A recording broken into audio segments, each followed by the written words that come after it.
India's farmers may never have got the kind of international attention and moral support that they got this week ever. From the Canton Township in Michigan, US, to Toronto, Canada, to London, to Melbourne, Australia, there have been rallies in support of India's farmers. But how genuine is this support? And why are Indian farmers in such hardship despite such global backing? Here are some questions to test the sincerity of the support for India's farmers. 1. Are you grooming your children to be farmers? When you choose between CBSE or ICSE or ISC for their education, is the objective to mold them into farmers? Would you rather have your children be scientists, doctors, businessmen, chartered accountants, or actors? 2. As an out-and-out supporter of farmers, are you delighted when onion or potato prices go up? 2 months ago, when onion prices went beyond 65 rupees a kg, we should have jumped up in joy if we really loved our farmers. And when the federal government banned onion exports to bring the prices down, we should have wept, because that was a great opportunity for our farmers to make good money. 3. Would you marry a farmer and settle down in rural India that we call Bharat? I know people from Hisar, Haryana to Idiki, Kerala, who have found it tough to get a life partner only because they are farmers.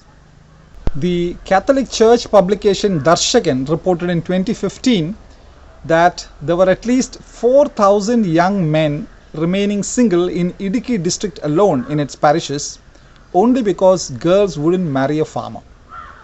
Writing in People's Archive of Rural India, Parth MN in 2018 pointed out a similar crisis for young men on farms in Marathwada. A farmer was once sought after as a groom in Marathwada, but the growing uncertainty in agriculture has changed that. Many farm families now spend years facing several rejections, looking for brides for their sons. We could throw in a few more questions to further test our so-called love for farmers. Like, if farming is a noble profession, why aren't many taking it up? Why haven't you? 5.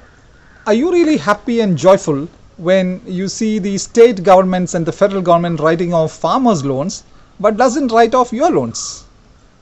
And 6. Why have Indians who have long left farming and have even left the country hold rallies for Indian farmers in places as far as Australia and North America? Answers to these questions must be known to those who live in the urban, industrialized, economically advanced societies that we call India, but perhaps not to those who are living in the rural, infrastructure-starved, economically backward areas that we refer to as Bharat. Politicians would naturally be reluctant to break this heartbreaking news to them that there is a surplus of food production and that we can't have 55 to 60% of our population, which means about 800 million people in farming. The golden days of agriculture were before the Industrial Revolution completely changed the world economy. We too were a rich nation in the pre-industrialized world, but fell behind when the Industrial Revolution rewrote the economic power equations. Punjab provides a similar analogy in the Indian economy.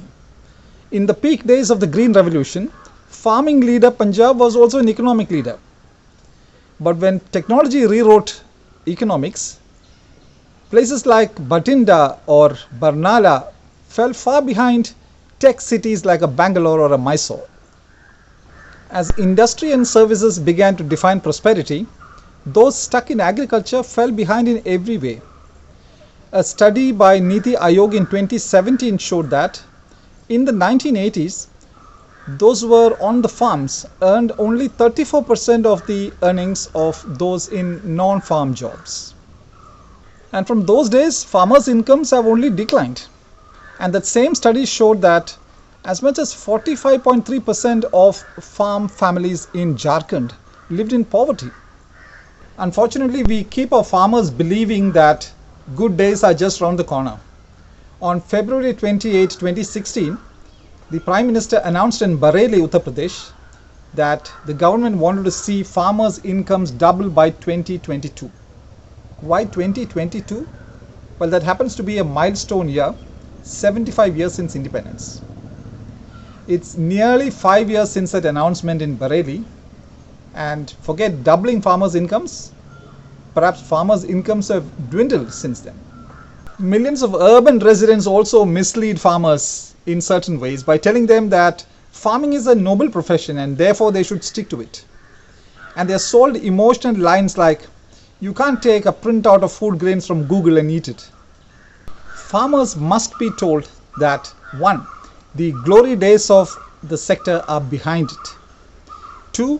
That the world is already in the 4th industrial revolution, going through the steam power era, electricity, programmable computers, and the cyber-physical systems of today.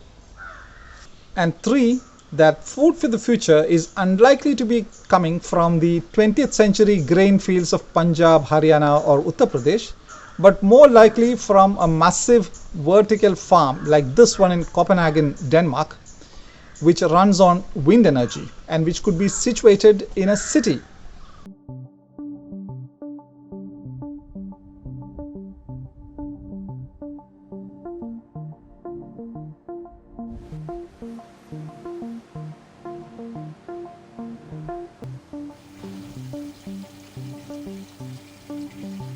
Farmers must also understand and accept that the noble profession will also be disrupted like many other professions have already been. Farmers are being exhorted to fight the government, face the lathis and water cannons and get the minimum support price restored. Visualize for a moment that the federal government surrenders unconditionally and says sorry to the farmers and withdraws all 3 bills. Will that secure the future of our farmers? And will that prompt millions of our youth to jump into agriculture? Certainly not. Over the past few decades, tens of thousands of distressed farm workers have moved to cities as farm refugees. In the coming years, millions more are expected to migrate to cities as farm prices continue to decline. Farmers must be told about the surplus situation on the food front. It's not just about the food grains. Presently, there's a milk glut in Punjab. Of the 36 million liters of milk produced in Punjab today on a daily basis, 4 million is considered excess. Farmers must also know that a large majority of their supporters from Australia to North America and from Europe to Bollywood did not choose to be farmers, will not send their children into a farming career, will not be happy when potato or onion prices rise, and will not marry a farmer. They will of course applaud on social media and put up thumbs up signs and use a range of emojis. India's farmers can do with the southwest monsoon and the northeast monsoon.